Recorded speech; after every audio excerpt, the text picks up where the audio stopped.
অন্য সময় মুখ দুলে যা মনে হয় না, ওযু অবস্থায় আপনার হাজার চিন্তা আসে, হাজার কিছু মনে আসে, হয়েছে কি হয় না এটা মনে চলে আসে। কথা বলেন ঠিক কিনা?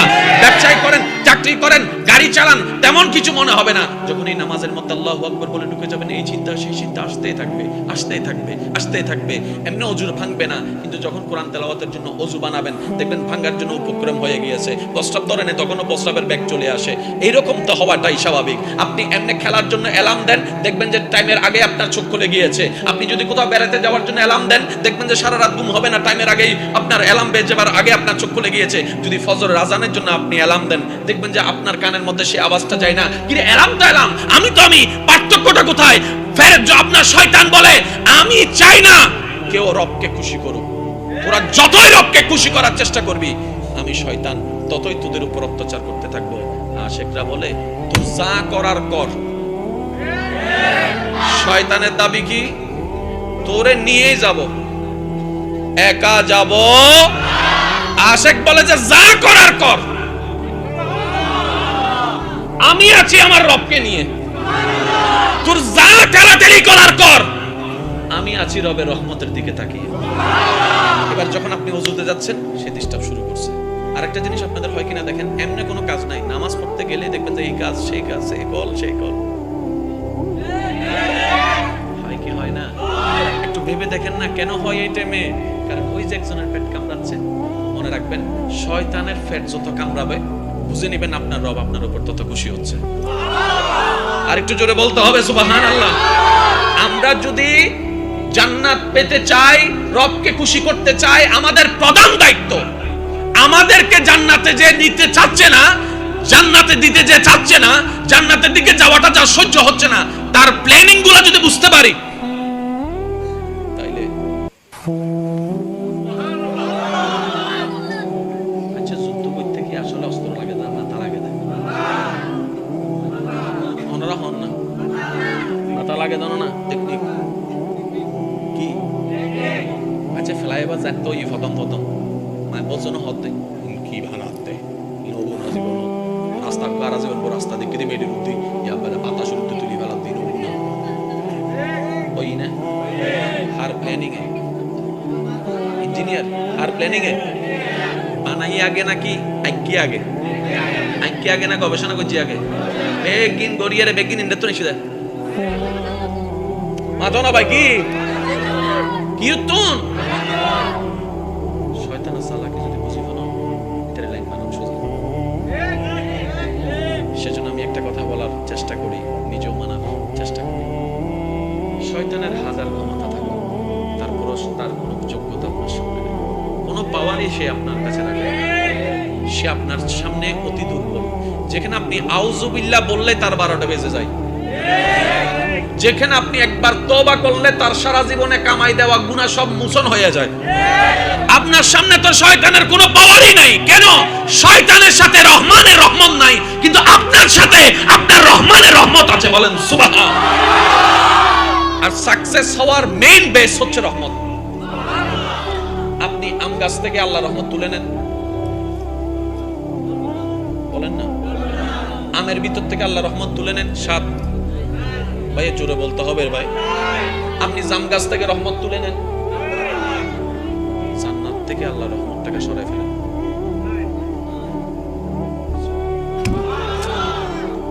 না এক ফল নিও না আরেক ফল।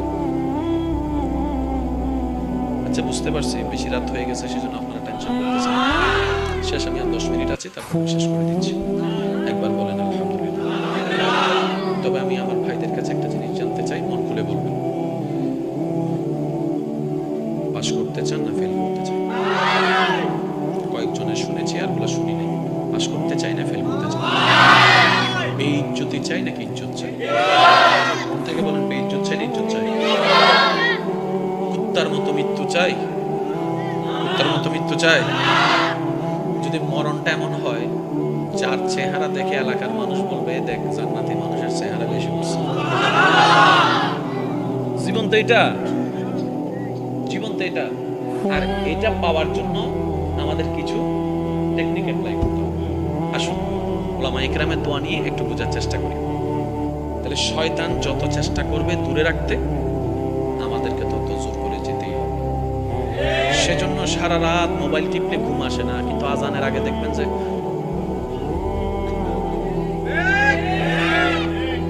শয়তানের চাওয়াটা কি? আমাদেরকে আল্লাহর কাছে কালার বানানো। বাস এতটুকু মনে রাখেন, শয়তানের চাওয়া একটাই, আমাদেরকে আল্লাহর কাছে কালার বানানোর জন্য শয়তান আমাদেরকে দুই ভাবে হামলা করে। সবাইকে কয়ভাবে? ভাই একটু জোরে বলেন, কয়ভাবে?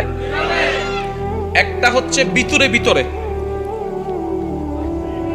নফসের মাধ্যমে, আর একটা হচ্ছে পরিচিত মানুষ দিয়ে। দুইটা উদাহরণ দিলে আপনারা বুঝতে পারবেন। যতবার এই পর্যন্ত রাগ উঠছে আপনার, রেগে আপনি যাই করেছেন, লাভ হয়েছে না লস? সুনাম না বদনাম? জোরে বলেন না। এই পৃথিবীতে যতগুলা মানুষ, যত ভুল হয়েছে, যত মামলা আছে, বেশিরভাগ মামলার পিছনে একটাই জিনিসের রাগ, আর একটা জিনিস হচ্ছে হিংসা। ওকে, আপনারা কি বলেছেন? আমরা কি লাভ চাই না লস চাই? আর একটু জোরে, লাভ চাই। এবার রাগটা কি ফেরেশতা থেকে আসে না শয়তান থেকে? এবার টোটাল বিষয়টা বোঝার চেষ্টা করেন। কারো প্রতি যদি রাগ হয়, আপনার মুখ চলার আগে আপনি খেয়াল করেছেন কিনা জানেন না, আপনার কিন্তু মন কিছু কথা বলে।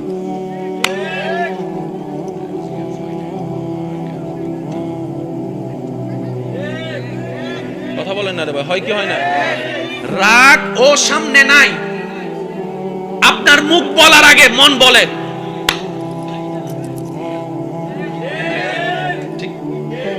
যখন সামনে পান সেটাই করেন যেটা 3 মিনিট আগে মনে মনে বলেছেন।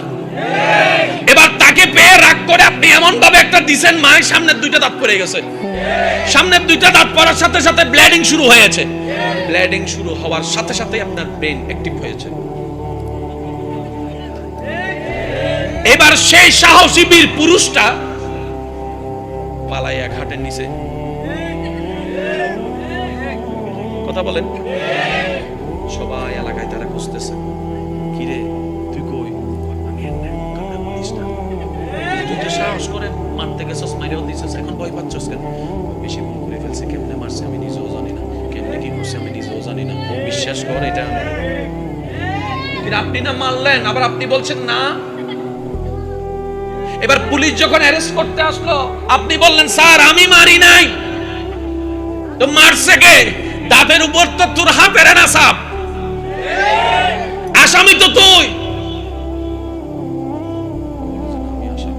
আসামিকে রাগ এটা আমার জিনিস না, রাগ ফেরেশতার জিনিস না, রাগ শয়তানের জিনিস, সুতরাং শয়তান দোষী।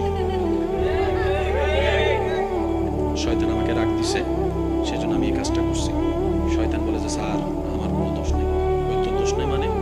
শয়তান বলে যে আমি দিছি ভালো কথা, ওর তো ব্রেন আছে, আকল আছে, ও নিল কেন? আমি দিয়ে দিব বলে সব নিয়ে নিবে? আমার কোনো দোষ নাই, তার দোষ। আমি জাপ দিতে বললে তো জাপ দিবে না। কথা বলেন না, কথা বলেন না। বান্দা বলে যে দেখুস নি হত বড় ফুল ডিবাস, ডাইরেক্ট সুকুলটাই বলছে, তুই আমারে রাগ দিলি, তোর ভালোবাসা আমি রাগ নিলাম, তোরে খুশি করার জন্য তার দাঁত ফালাই দিলাম। আজকে যখন আমি অ্যারেস্টের সামনে, তুই আমার বিপক্ষে দলে চলে গেছস, ডাইরেক্ট বন্ধুত্ব শেষ করে দিয়েছস। শয়তান বলে যে আমি তো এমন আগে থেকে তো জানোস, তারপর আমার সাথে বন্ধুত্ব করছস কেন? আমার কি? এবার বান্দা বলে যে হাই হাই, তোর মতো বাটফারের সাথে আমি বন্ধুত্ব করছি। একজন তাকায় আছে তখন, সুবহানাল্লাহ জোরে বলবেন না। ওই শয়তানের কথা শুনে শুনে যে বান্দাটা এত কিছু করেছে, মানুষকে জায়গা দখলে সে যত কষ্ট দিয়েছে, হকুল্লাহ যত নষ্ট করেছে, যত গুনাহ করেছে, যখন শয়তান পল্টি মারছে, আল্লাহ তাকায় আছে। হঠাৎ করে একজন খতিবে মুকাররমের কোরআনের আয়াত ওনার কানের মধ্যে আসলো, মা গাররাকা বিরাব্বিকাল কারীম, মা গাররাকা বিরাব্বিকাল কারীম, মা গাররাকা, মা গাররাকা বিরাব্বিকাল কারীম, মা গাররাকা বিরাব্বিকাল কারীম। যখনই দিকে লাগছে,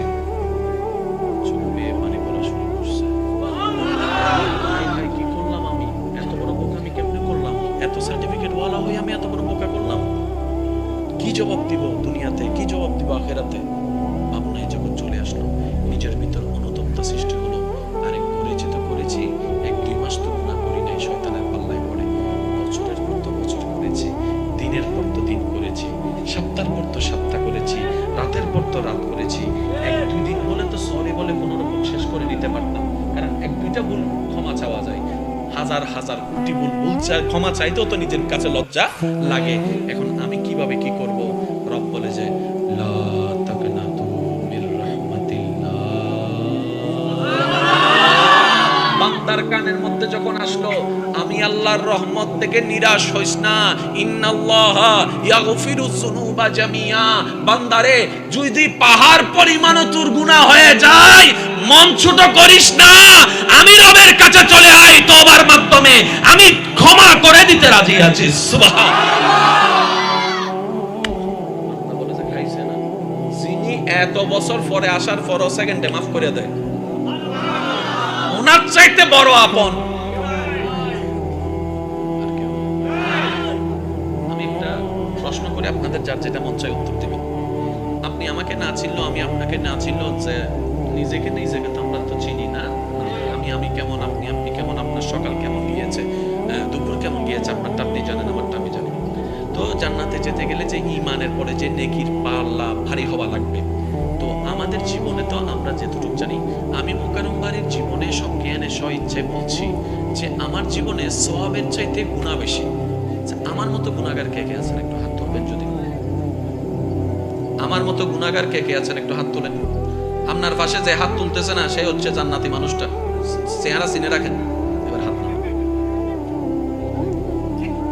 সত্যি করে বলেন আমাদের কি সওয়াব বেশি না গুনাহ বেশি? আমি আমারটা বলছি, আপনি আপনারটা স্বীকার করেন। সওয়াব বেশি না গুনাহ বেশি? জান্নাত পাওয়া তো দূরের কথা, স্বপ্ন দেখার ক্ষমতা আমাদের কাছে নেই। মানেন মানেন মানেন, সবাই মিলে বলতে হবে মানেন। জান্নাত পাওয়া তো দূরের কথা, গ্রাণ পাওয়ার নসিব আমাদের হবে না যে গুনাহ করছি। কারণ যদি ভালো কাজ করি একটা, উল্টা করি 10টা। উপকার যদি জীবনে কাউকে একবার করছি, আজীবন কোটা। দিলাম না, মনে আছে না?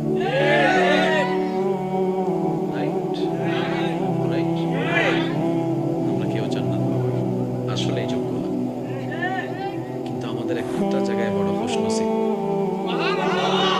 গুনেহগারম সিয়াকারম ওয়ালাকিন বদস্তম হস্তে দামানে মুহাম্মদ। এই একটা জায়গায় আমরা চমক মেরে দিয়েছি। নবী বলে, ও আল্লাহ, আমার উম্মত যতক্ষণ জাহান্নামে থাকবে আমি জান্নাতে যাব না। আমাদের হিসাবে আল্লাহর হিসাব পড়ে, আমাদের হিসাবে আমরা সবাই কোথায়? জোরে বলেন না। আর ওদিকে নবী দাঁড়ায় বলে, আল্লাহ আমার উম্মত জাহান্নামে থাকলে কিন্তু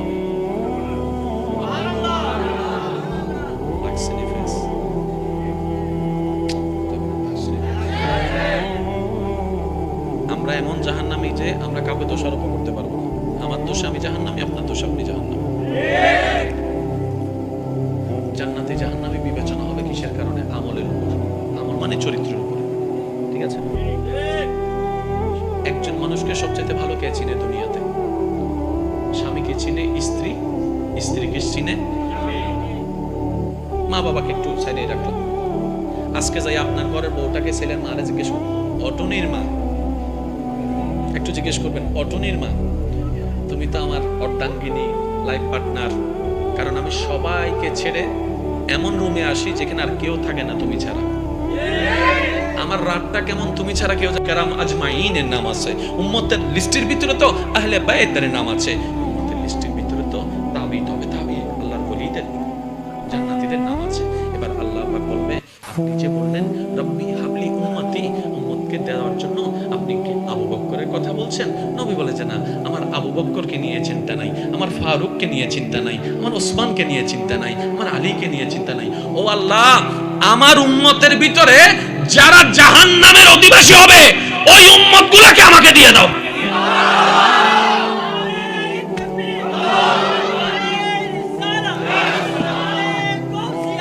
কান্দরে মনে করে লাগিয়া বন্ধ, করে লাগিয়া কান্দরে মন করে লাগিয়া বন্ধ, কেউ তো তোমার আপন হবে না, ইয়া বান্দো কেউ তো তোমার আপন হবে না, যে জনে হবে আপনা। যার যত শক্তি আছে একবার বলেন মারহাবা। আল্লাহ বিচারক হয়ে বিচারক করবেন, জাহান্নামীকে জাহান্নামে দিয়ে দিবেন। আহকামুল হাকিমের দায়িত্ব শেষ।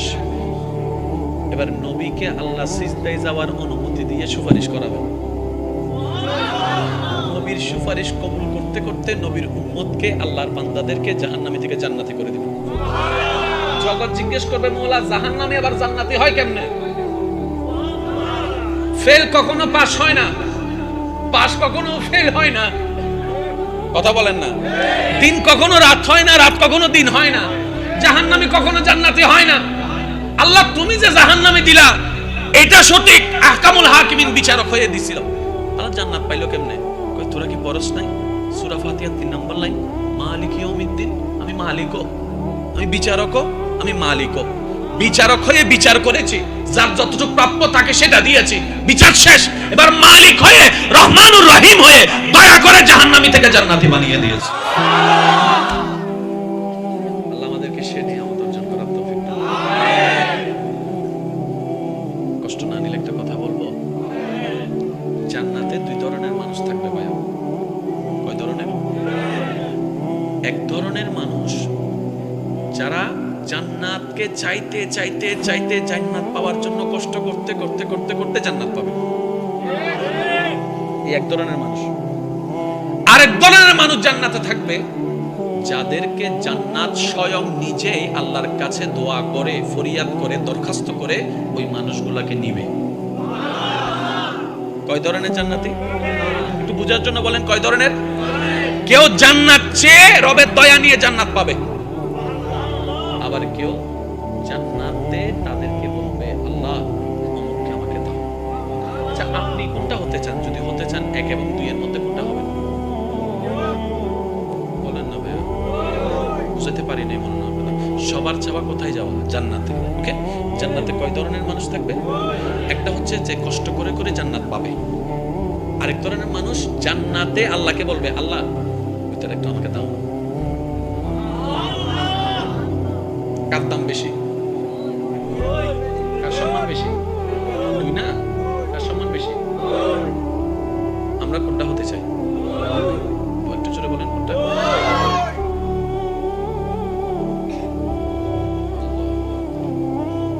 নবীজি আল্লাহর হুকুমে সিদ্দিক আকবরকে জান্নাতি ঘোষণা দিয়ে দিয়েছেন। আমরা নামাজ পড়ি কি পাওয়ার জন্য? রোজা রাখি কি জন্য? জান্নাত পাওয়ার জন্য।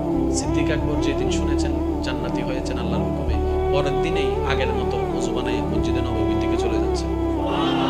জগৎবাসী জিজ্ঞেস করে আমরা নামাজ পড়ি জান্নাত পাওয়ার জন্য, আপনি তো জান্নাত পেয়ে গেছেন, আলামিন আপনাকে বলে দিয়েছেন, এরপরে নামাজ পড়তে যাচ্ছেন কেন? সিদ্দিক আকবর বলে আমি নামাজ জান্নাত পাওয়ার জন্য পড়ি না, আমার মাওলাকে খুশি করার জন্য পড়ি। সুবহান। এবার জান্নাতকে প্রশ্ন করেন, ও জান্নাত আমারে তো চাইলা না, ওনারে চাইলা কেন? জান্নাত উত্তর একটাই দেয়, যে আমার মাওলাকে চাইবে আমি জান্নাত তাকে চাই, যে আমাকে চাবে আমি জান্নাত তারে চাই না। যে আমাকে চাইবে আমি তাকে চাই না, যে আমি জান্নাতের খালিককে চাবে। সুবহানাল্লাহ। একটু জোরে বলা যাবে? আর একটু জোরে বলেন না সুবহানাল্লাহ। তুমি শেষ বিচারে আদালতে করবে বিচারে হাকিম হই, আমরা তোমার ক্ষমার যোগ্য নই। কথা বলেন ঠিক না?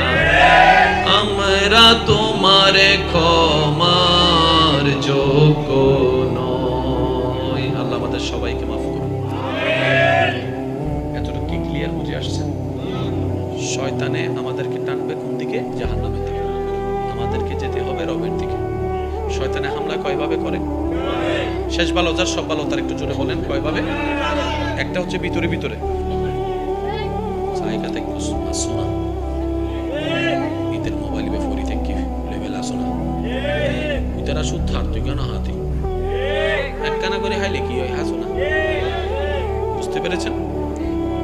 ধরনের শয়তানে হামলা করে। আমার মা বোন যদি আমার আওয়াজ শুনেন একটু মিলাই দেখবেন, আমার যুবক ভাইরা যদি শুনে থাকেন মিলাই দেখবেন, মিললে নিবেন, না মিললে বাদ দিবেন। আরেক ধরনের হামলা করে পরিচিত মানুষকে দিয়ে। যেমন আমার একটা বোন সবসময় আল্লাহর হুকুম মেনে পর্দা করে।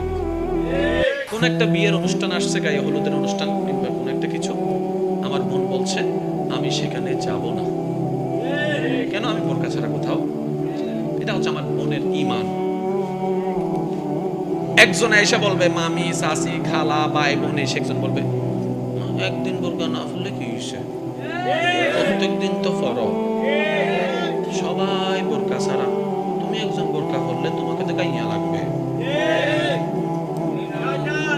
কথা বলেন না? আমার বোন দেখছে এটা বাবি বলছে, খালা বলছে, চাচি বলছে, না সব কথা খালার হয় না, বুঝতে হবে কোনটা খালার কথা, কোনটা খালার উপর ভর করে শয়তান বলেছে। একদিন বোরকা না হলে কি দিছেনি মাথায় ঢুকে।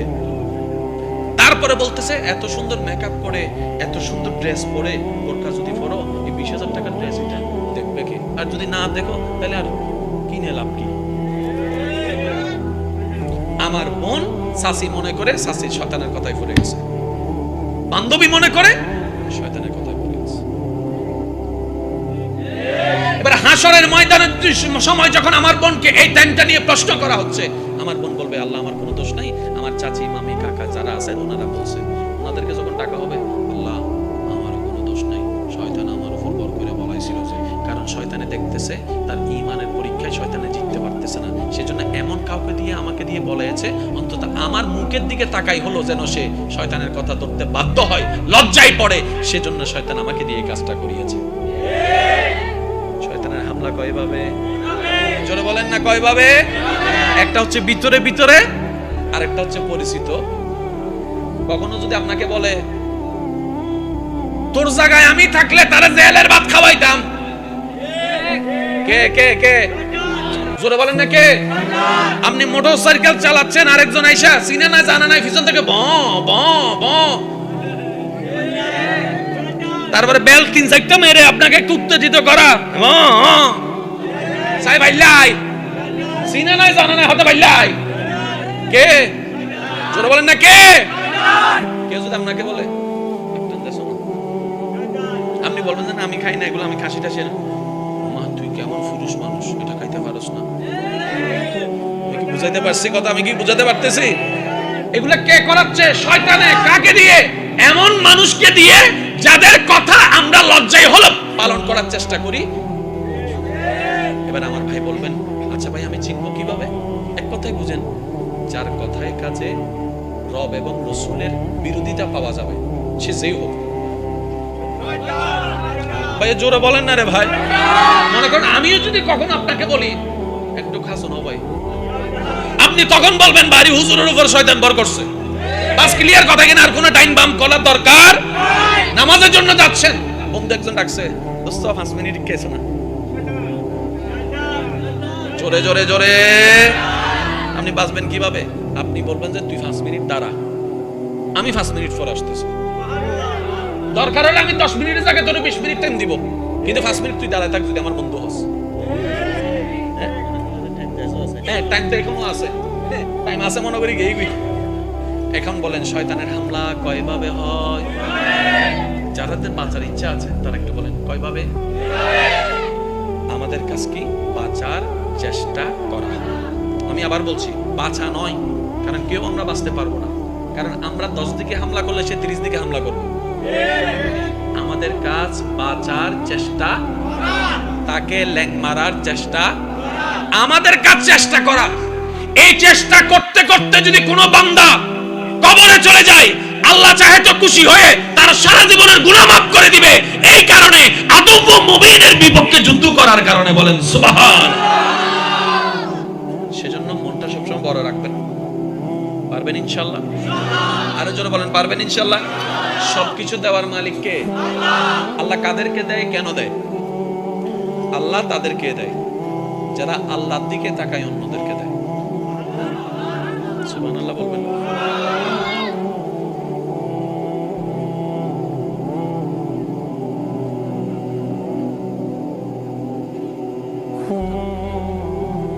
একবার বলেন আলহামদুলিল্লাহ। ভাইয়া আপনাদের কি কষ্ট হচ্ছে কোনো? মন খুলে একবার বলেন আলহামদুলিল্লাহ। আমি সবার একটু মনোযোগ চাচ্ছি, আশা করি জিনিসটা আপনারা বুঝতে পারবেন। এতটুকু বুঝে আসছে? এতটুকু বুঝে আসছে? এবার এই জিনিসটা মিলাবেন কোথায়? ইব্রাহিম আলাইহিস সালাম যখন ইসমাইল আলাইহিস সালামকে নিয়ে যাচ্ছেন আল্লাহর হুকুম পালন করার জন্য, তিন জায়গায় শয়তানে যে কথাগুলো বলে ধোঁকা দিছে এগুলোর সাথে মিলান। বুঝতে পারছি কথা? যখন রাগ বেশি লাগবে তখন কি করা উচিত? দাঁড়িয়ে থাকলে বসে যাবেন, বসে থাকলে শুয়ে যাবেন, না কমলে একদম শুয়ে যাবেন, না পারলে একদম ওযু বানিয়ে নেবেন। 95% মানুষ জীবনে বেশিরভাগ ভুল করে রাগে। এই পর্যন্ত যত সংসার ভাঙছে, যত ভাই ভাই দুশ্মনী হয়েছে, আর রাগটা আসে কার থেকে? মনে রাখবেন, যে আগে রেগে যায়, মনে করেন স্বামী রেগে গেছে, স্ত্রীর এখানে ডিফেন্স খেলতে হবে। স্ত্রী রাখলে হবে না, স্ত্রী সেখানে শুধু হজম করতেই থাকবে। কারণ স্ত্রী নিজেও ভালো করে জানে এখন যা বলছে মনের কথা নয়, সব রাগের কথা, শয়তানের কথা। কথা বলেন ঠিক কিনা? স্ত্রী যদি, স্ত্রীও তো মানুষ, স্ত্রীও তো রাখতে পারে, মন মেজাজ তো সবার সবসময় এরকম থাকে না। স্ত্রী যদি কখনো রেগে যায়, দেখতেছে স্বামী কথা বলতেছে, উল্টা বলতেছে, স্বামীর উচিত মাটির দিকে তাকায়, চুপ করে থাকা। কেন? স্বামী স্ত্রীর পোশাক, স্ত্রী স্বামীর পোশাক, এটাই আমাদের ইসলাম। আর একটু জোরে বলেন। এবার যদি পোশাক টেনে নেই, অবস্থা কি হবে? তো স্বামীর জন্য স্ত্রী অতটুকু ইম্পর্টেন্ট, স্ত্রীর জন্য স্বামী অতটুকু ইম্পর্টেন্ট। আমরা অভাগারা বুঝার মতো বুঝতে জানি নাই বলে আজকে স্ত্রীদেরকে যৌতুকের কারণে, যৌতুকের নাম দিয়ে অত্যাচার করা হচ্ছে। ওই যে গুরুত্ব বুঝতে পারি নাই, গুরুত্ব বুঝতে পারি নাই। রাগ করলে করেন, মন খারাপ করলে করেন, তবে ভেবে দেখবেন পৃথিবীতে যতগুলো সম্পর্ক আছে, আমি ওলামায়ে কেরামের একটু মনোযোগ চাচ্ছি, পৃথিবীতে ভাই ভাইয়ের সম্পর্ক আছে না নাই? শেষ বলো যারা, সব বলো তার জোরে করে, ভাই ভাইয়ের সম্পর্ক আছে না নাই? ভাই বোনের সম্পর্ক আছে না নাই? মা সন্তানের সম্পর্ক আছে না নাই? স্বামী স্ত্রীর সম্পর্ক আছে না নাই? পৃথিবীতে যতগুলো সম্পর্ক আছে, সবচাইতে পুরাতন সম্পর্কের নাম হচ্ছে স্বামী স্ত্রী। সবচাইতে পুরাতন সম্পর্কের নাম স্বামী স্ত্রী। যখন স্বামী স্ত্রী নামক সম্পর্ক ছিল, তখন ভাই বোন নামক কোনো সম্পর্কই ছিল না। সর্বপ্রথম সম্পর্কের নাম কি? এবং জান্নাতে যে অনন্তকাল, সেখানেও স্বামী স্ত্রী। এবার আপনারাই ভেবে দেখেন স্বামী স্ত্রী শব্দটা কত ইম্পর্টেন্ট। কারণ পৃথিবীতে আদম এবং হাওয়া আলাইহিস আগে কেউ ছিল না, আর ওনাদের সম্পর্কটাই ছিল স্বামী স্ত্রী। এবার ভেবে দেখেন আল্লাহ তাআলা স্বামী স্ত্রী শব্দ দিয়ে সম্পর্কের সূচনা করেছেন।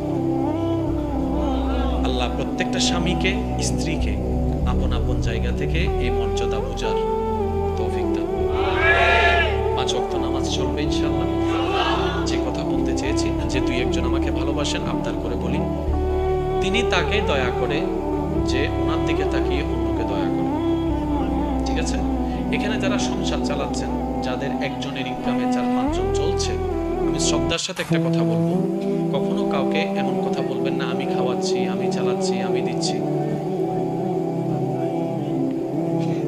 মনে রাখবেন, কেউ কাউকে খাওয়ায় না, যার জাতটা সে সেই খায়। সুবহানাল্লাহ বলতে হবে। আবার বলছি, কেউ কাউকে খাওয়ায় না, যার জাতটা সে খায়। এবার আমার ভাই আমাকে বলবে, ভাই আপনি তো বললেন, আমি মানলাম, কিন্তু আমি যে কামাই, আমি না কামাইলে তো বাজার হয় না, বাজার না হলে তো রান্না হয় না, রান্না না হলে তো আমার ভাই খাইতে পারে না, তাহলে তা আমার কামানোটাই খাচ্ছে। আমি বললাম, ভাই হয়তো আমি বুঝাতে ব্যর্থ হয়েছি, একটু শুনুন। আপনার ভাইয়ের রিজিকের বরাদ্দটা আল্লাহ তাআলা আপনাকে দিয়ে পূরণ করছেন। বরং আপনি উল্টা তাকে বলবেন, মামিকে, চাচিকে, খালাকে বলবেন, ধন্যবাদ আপনারা আমার ঘরে মেহমান হওয়ার জন্য। কারণ আপনারা যখন এসেছেন একা আসেন নাই, আপনাদের বরাদ্দ রিজিকও নিয়ে এসেছেন। এবার একজন 5 জনের পরিবার চালানোর জন্য 10,000 টাকা দিয়ে সংসার চালায়। এই 5 জনের ভিতর মাও আছে, বাবাও আছে। এবার মা বাবা যদি মারা যায়, খরচ এটা বাঁচার কথা না? 10,000 টাকা থেকে বাঁচার কথা না? মা বাবা মরার পরে দেখেন, জিজ্ঞেস করেন, কালকে জিজ্ঞেস করবেন, ওই খরচটা খুঁজেও পাচ্ছে না। কি বলেন আপনারা? মায়ের খরচ যেটা বাঁচার কথা, মনে করেন মার জন্য 2,000, বাবার জন্য 2,000, 4,000 টাকা বাঁচার কথা, এটা বাঁচতেছে না। এবার সে চিন্তা করে, কি রে 10,000-এ 5 জন চলতো, এখন দেখি 10,000-এ 3 জন চলি, ব্যাপার কি? ওই 4,000 গেল কই? আল্লাহ তাআলা বলে যে, তোমার মা বাবা যখন এসেছে